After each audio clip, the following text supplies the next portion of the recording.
I have the privilege of working with these incredible men and women as we help right now, especially our clients navigate the new culture that we're having to deal with, the new crisis.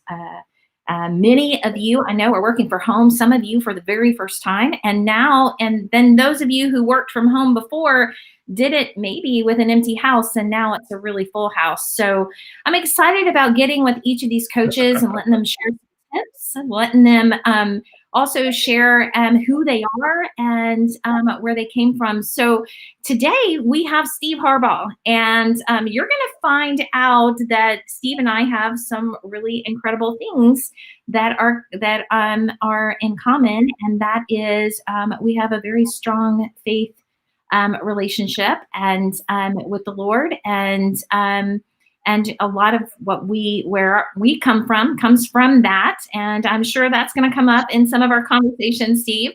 But Steve is an incredible coach. You've been with Southwestern for how long? 4 years. Wow. 4 years. 4 years in April 1st, basically, or right now. Wow, that's amazing. Well, happy anniversary. Well, thank you. Coming up. Yeah. So first, let's start with, tell us your story. How did you get to Southwestern coaching? So your journey to being a coach. Okay. Well, for many years, most of my career for 27 years was in and around the boat business, the marine industry. Oh. And both on the retail side, I was a co-founder and ran for almost 10 years a boat dealership. And then after that, I did a few years in the consulting world, and then back in on the wholesale side of the business for about 17 years, where I had a manufacturer's rep agency, and I repped wholesale from boat manufacturers to dealers all over the Midwest. And at one point I was covering Ohio to North Dakota to Texas. So I had a huge territory. Yeah. But worked on the wholesale side there, as well as I was one of the co-founders of an indirect lending brokerage that still exists today that my brother Mike runs called Vantage Recreational Finance. But we had started that business where we brokered loan paper for boat and RV dealers all over North America. But long story short, I won't bore you with all the details. I got out of the boat business and I sold my interest in that loan brokerage. And I was literally sitting around trying to figure out what I was going to do when I grew up. And a friend of mine called me and said, "Hey, Steve, are you still trying to figure out what you're going to do when you grow up?" I said, "Yeah." And I was in my 50s, and he said, "You ought to come meet this lady." And Kitty Barrow was going to be in town. Wow. And so I drove over to Fishers, about 20 minutes away, and I met Kitty and Becca, and then I ended up going to Nashville and meeting the people down there, and ended up joining the team 4 years ago. So, but that's kind of how I got into the business. It was through a friend who knew Kitty, who introduced us, and I looked at the material, I looked at what the company was doing, and I was like, wow, this is a perfect fit. I really loved what Southwestern was doing, and it just I really enjoyed the culture, and I just really it just seemed like a perfect fit. So absolutely, 4 years ago. Ah, that's amazing. That's amazing. There's a lot of commonality and also what I experienced coming in as well. It's incredible. I love what we get a chance to do. So tell me what you love about coaching. Wow, that's such a deep question. I love coaching because I love calling out greatness in others. I love helping people grow and become a better version of themselves, or to step out of their comfort zone and to grow and to try new things and to get rid of those self-limiting beliefs and to overcome challenge or fear or call reluctance or whatever. I love helping people grow, not only in the professional world, but like you, I'm real active in the ministry. So I love helping people on the spiritual side and growing to know the Lord, and through Bible study and through just ministry function of all different types, worship or whatever it might be. But I love helping people grow professionally, personally, and of course in the Lord. I love it. I love it. Yes. And some of you watching right now may think, do I have limited beliefs? Could I be more than I am right now? And Steve is fantastic at that. Just really. Well, the answer is yes for Yeah. everybody, including me. I can always continue to grow, and so can Francine, right? Yes. We can always get better. Absolutely. I love it. I love it. It's the best part of coaching. It really Yeah, is. Watching I agree. someone just blossom and get that aha moment of, wow, I didn't realize I could do that. Right. Yeah. And so that leads us right into our next question. Tell us your favorite kind of success story. We get to hear these all the time. We have meetings, and we get to share these stories with each other, and it gets us pretty excited. But a lot of times, our clients and people who are watching us don't get to hear these stories. So, what's your favorite? I've got, after 4 years and all the clients I've worked with, I have so many. I would say one or two. I'll pick Ed's first. A client that I coached for about a year and a half. His name's Ed. He's from out west in California, and he'd been around a long time. He'd been in the business a long time, and he was doing pretty well, but he was flat. And he got into coaching because he thought it might be a good thing to do to kind of help him grow a little bit. But he came in with some, I've been doing this a long time. I don't need to I don't need to change. But interestingly, fighting me tooth and nail every step of the way. but eventually coming to a realization that, wow, this really does work.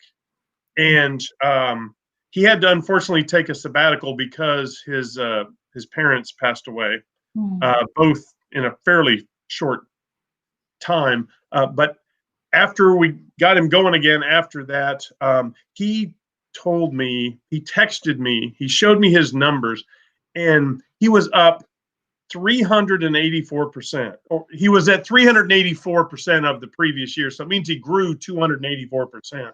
Wow. And he tried to say it was all because of me, and I'm like, no, it's because of you.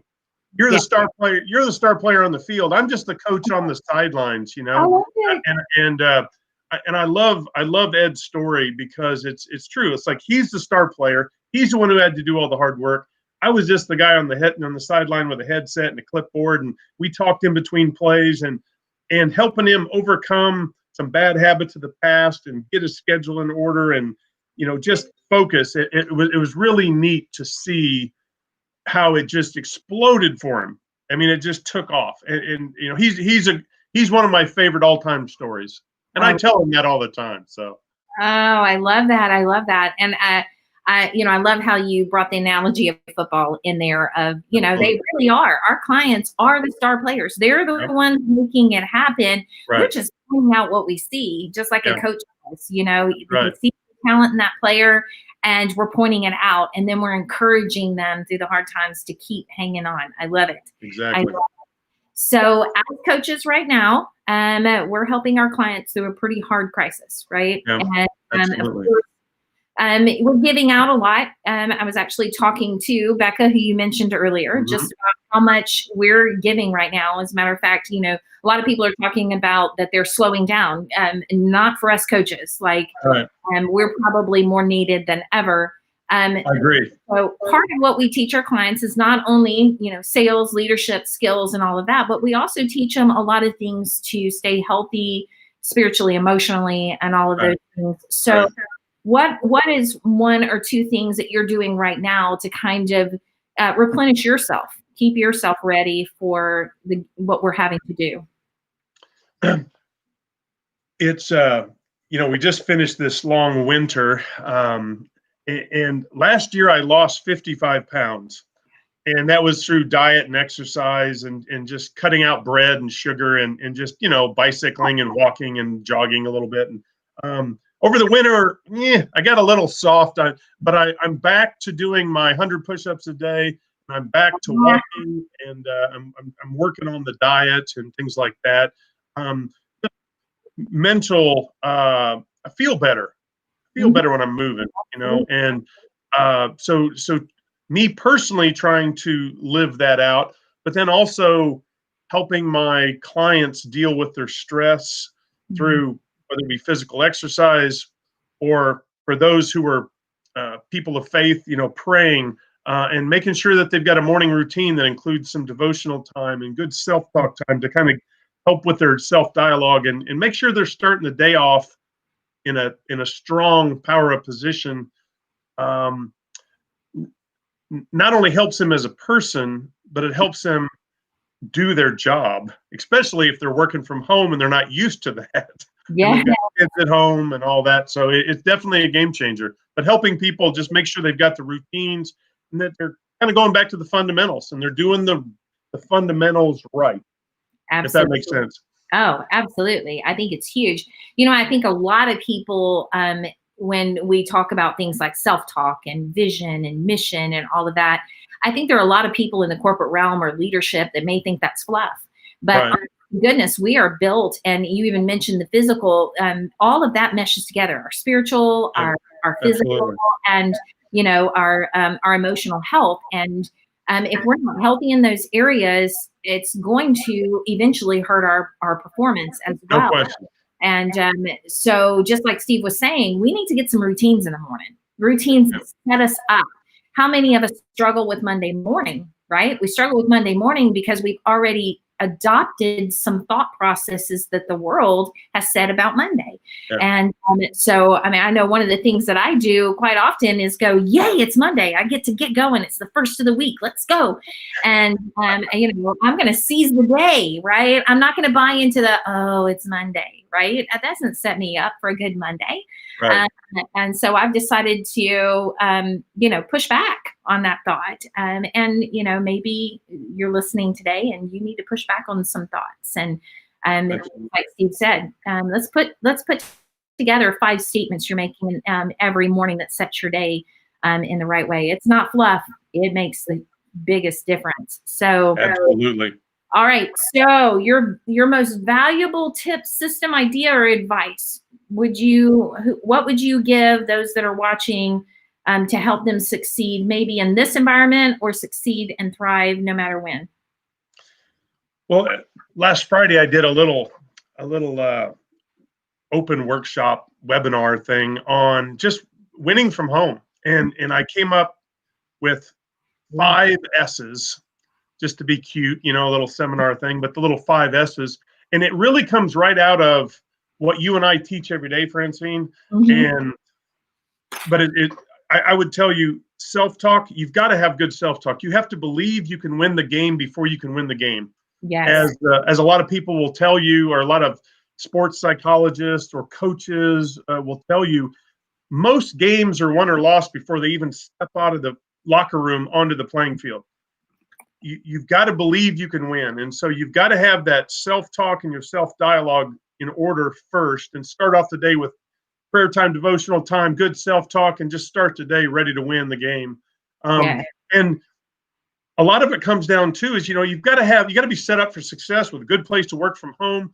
You've got to have, you got to have a good work area, a good workspace that's clutter free, and that has you got your computer screens or some place that's quiet that you can work from, especially in this work from home world that you and I are used to doing every day anyway, but a lot of people aren't. And third, schedule. People have to have a good schedule. You and I, we email our schedules back and forth amongst our team, and here's my schedule for the week. And some people call it their battle plan for the week, or a game plan for the week, or here's my schedule for success, or whatever. But ultimately, time blocking, and when are you going to take your to-do list, and here's my to-do list. When am I going to do those? And you schedule them. Most people don't live on a schedule like you and I do. That's kind of a rarity, actually. But in order to really be effective, especially working from home, you have to avoid distractions by scheduling well. Yes. And one of the things too that I put in there is that you've got to have a servant's heart. You have to. You Good. have to have that servant mindset that I'm going to help people.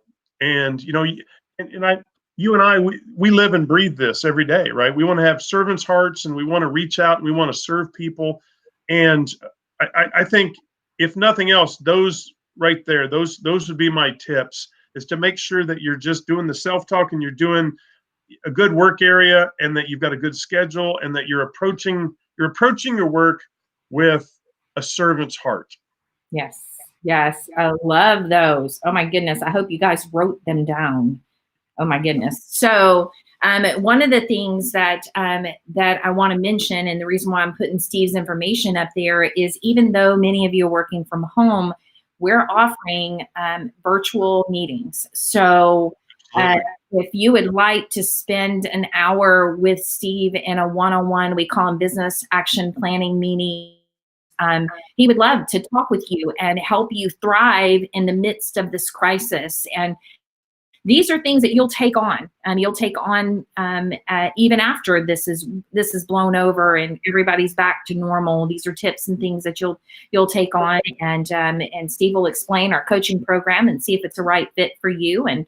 But also, we're doing virtual workshops. If you're a manager, man, your team's not in the office anymore, and you're navigating, trying to lead a team that's spread all over the place, and even a team that's pretty stressed out right now, trying to figure out how to do this.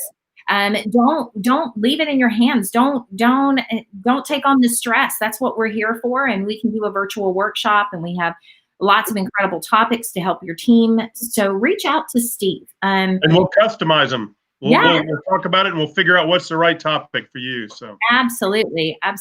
So like I said, a virtual workshop where your people can join from wherever they are, or a virtual one-on-one business action planning. If you're not a manager and you don't have a team, but you still would like to hear more, I know Steve would love to share with you. Absolutely. So we want to thank you so much. I hope you join us again. We have a lot more coaches that are going to be interviewed. Steve, thank you. Thank you. You bet. It was wonderful being with you, Francine. Thank you. Amazing. All right, we're going to sign off and be watching. I think we're going to go live on Tuesday. We'll go live on Wednesday, and then there'll be 3 days next week also. So come back right here and check it out. Or if you're watching the replay, welcome. We're glad you're here on the replay as well. Thanks. See you later. Take care.